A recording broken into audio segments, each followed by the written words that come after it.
السلام عليكم ورحمة الله. كنتمنى تكونوا كاملين في أتم الصحة والعافية يا رب. فيديو جديد واقتراح جديد اللي بغيت نقترح عليكم غوتي اقتصادي ساهل دغيا كيوجد مكونات موجودة إن شاء الله في كل دار.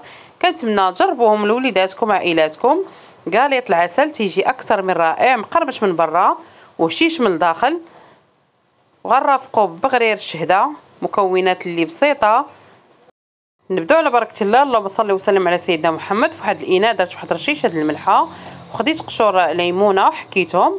ممكن تنسموا باي منسم تيعجبكم، اما بالحامض اما بشويه ديال النافع وعلى حسب الرغبه ديالكم. غنضيف عليه واحد البيضه اللي تكون شويه كبيره وبياض بيضه، والصفار غنديرو على جنب. غندير هنايا غير بيضه وحده والبياض، والصفار كما قلت لكم غندير عليه واحد شويه ديال قهوه سريعه الذوبان ونخليه على جنب. هنايا عندي واحد نص كاس ديال السنيده. بالنسبه للحلاوه باقي غنزيد واحد المعلقه ديال العسل. هذا المقدار كافي لهاد القياس ديال الكاليط. غنحرك هذوك المكونات مزيان حتى تذوب السنيده، وغنضيف عليه واحد نص كاس ديال زيت المائده، ودائما العبار بكاس ديال العنبه. غنحرك المكونات مزيان كما تشوفوا، وغنضيف هنايا واحد المعلقه عامره ديال العسل اللي تيعطينا داك اللون المذهب ونفس الوقت يخليه هشيش. وإلا ما عندكمش العسل ممكن تعوضوا بالكوفيتير ديال المشماش. صافي هنايا حيدت الطراب اليدوي وغنضيف الدقيق. بالنسبه للدقيق عبرت هنايا 3 الكيسان ديال الدقيق اللي ضروري يكون من خاص بالحلويات ويكون مغربل من قبل.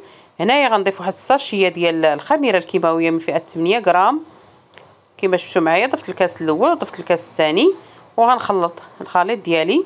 غيبقى الكاس الثالث غنضيفو على دفعات. حاجتنا واحد العجينه اللي تكون رطبه وتتلاصق شيئا ما في اليدين باش تيجينا رطب. كما شفتوا 2 كيسان باقي خصنا نزيدو، وتيبقى الدقيق على حسب البيض الا كان كبير ولا صغير. غير المهم تكون واحد العجينه اللي تتلصق شويه في اليدين، ما ديروهاش قاصحه. وكما لاحظتوا معايا راه ما تندلك ما حتى شي حاجه، غير تنخلط. والفراره درتو يسخن باش غير نوجد الكاليط وندخلو الفران. كما شفتوا معايا ضفت الكميه اللي تبقى ديال الكاس الثالث. صافي وغنجمع العجين ديالي.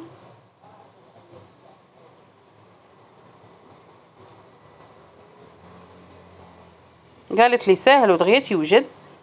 كما تشوفوا معايا العجينه ضروري تلاصق في اليدين. هنايا دهنت بشويه ديال زيت المائده وغنبدا نكور ونضغط شويه باليدين ونحط في الطاوله اللي مفرش فيها الكاغيط ديال الفرن، ولا ممكن تدهنوها بالزيت وترشوها شويه ديال بالدقيق وطيبوا فيها الكاليط ديالكم كما شفتوا معايا. وتتبقى الكميه ديال الحجم ديال الحبه ديال الكاليط على حسب الرغبه ديالكم، تكبروها ولا تصغروها على حسب اللي نتوما بغيتو. هذا الكاليط تينفع بزاف في الفطور ولا الكوتي، وكذلك يديوه لوليدات المدرسه، شي حاجه اللي بنينه وتتعجبهم وشي حاجه ديال الدار. كنصحكم باش تجربوا لوليداتكم. صافي هنايا كملت هذيك الكميه اللي عندي ديال العجين. كما شفتوا معايا راه درت انايا حجم كبير. صافي هنايا خديت داك الصفار ديال البيض اللي درت عليه القهوه، زدت عليه واحد النقيطه ديال الحليب، خلطت مزيان وبديت ندهن الكاليط ديالي. كما تشوفوا دهنت الوجه ديالو وغنعاود ندهنو المره الثانيه باش يجينا داك اللون اللي مذهب. كما شفتوا تتسالي الدهن وتتعاودي عاوتاني المره الثانيه. صافي غناخذ واحد السكين وغنبدا نشرط على هذا الشكل هذا خطوط اللي تتكون على شكل على الطول، عاوتاني ترجع على العرض كما موضح في الفيديو. ممكن تزينوه برشيشه ديال الجنجلان ولا تخليوه على هذا الشكل هذا على حسب الرغبه ديالكم نتوما. صافي غنسالي هذا الكاليط وندخلوه الفران اللي يكون مسخن من قبل كما قلت لكم. نطفيه الفوق ونخليه حتى يبدا يتحمر من التحت، عاد نشعل عليه من الفوق. كما شفتوا معايا الكاليط ديالي تزيين تيبقى على حسب الرغبه ديالكم نتوما. بغيتو كميه اكبر ممكن تضاعفوا الكميه. نبداو في الاقتراح الثاني. خديت هنايا واحد الزلافه درت فيها كاس ديال السميده رقيقه، ضفت الكاس الثاني دائما العبار بكاس ديال العنبه، وغنضيف هنايا كاس ديال الدقيق الابيض اللي هو الفورص، 2 كيسان ديال السميد مع كاس ديال الفورص، وغنضيف عليه واحد نص معلقه صغيره ديال الملحه وتتبقى على حسب الذوق ديالكم. هنايا غنضيف واحد المعلقه كبيره ديال الخميره، كما شفتوا معايا هنا عندي المعلقه صغيره خميره ديال الخبز. وبالنسبه للعبارات باش ما عبرتو بالكاس ولا بالزلافه، نفس العبار اللي غديروا بالماء. هنا غنضيف واحد المعلقه صغيره ديال العسل، ممكن تعوضوها بالسنيده. العبار بالنسبه للكاليط ولا بالنسبه للبغرير الكاس باش بديتو هو باش تكملوا الماء والمكونات الاخرى. هنايا غنضيف الماء، غنضيف 3 الكيسان ونص ديال الماء. هنايا ضفت 3، بقى لي واحد النص عاد غنضيفهم ملي نخلط الخليط ديالي.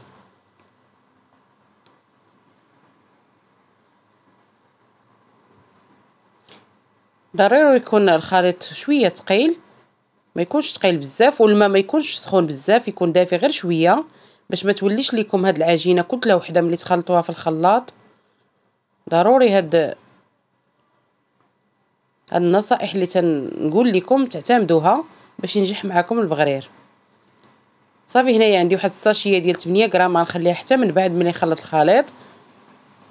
بعد ما دابوا المكونات دابا غنديرهم في الخلاط ديال كاس ديال العصير، واللي عنده بغا ميكسور ممكن يديروا مباشره. صافي هنايا غنبدا نخلط الخليط ديالي كما تتشوفوا ونحبس. ضروري نخلط مزيان حتى يدير هذوك الفقاعات كما تتشوفوا، وتذوب هذيك السبيده ما تبقاش تتبان لينا. عاد نضيف هذيك الخماره ونخلط واحد شويه حتى يتجانس ليا الخليط مع الخميره. صافي نخليه واحد 10 دقائق ما كاملاش وندوز باش نطيبو. درت هنايا المقله تتسخن كما تشوفوا الخليط كي تيكون شويه ثقيل ماشي ثقيل بزاف، وتنجهد شويه النار على البغرير كما تشوفوا تيعطينا هاد النتيجه ما شاء الله، تيجي مخرج كله بحال الشهده. غنستمر انا بهذه الكيفيه حتى نسالي البغرير كامل. ها البغرير ديالي بعد ما ساليته دهنته واحد شويه ديال الزبده باش يجي فيه هذيك اللمعه، والكاليط اللي تيجي اكثر من رائع. كنتمنى هاد الاقتراحات تجربوهم وتعتمدوا من وليداتكم. الا عجبكم الفيديو ما تنساونيش من الدعم والاشتراك وكتابه التعليق فضلا وامرا. دمتم في رعايه الله والسلام عليكم.